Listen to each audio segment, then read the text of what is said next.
Alright, welcome to video 4 on how to restore vintage Railplate. Today we're applying stage 4, which is applying the primer coat to this Railplate. Here we go. Gonna do the top of it first.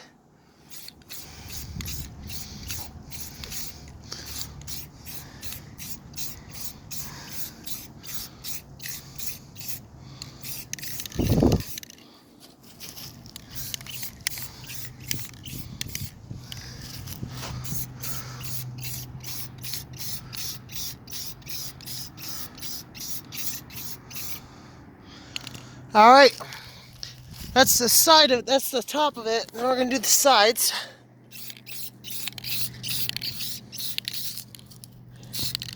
Now you can't get everything on your primer coat. It's only a light coat you have to apply. You're gonna get the side. Go ahead and get the back of it here.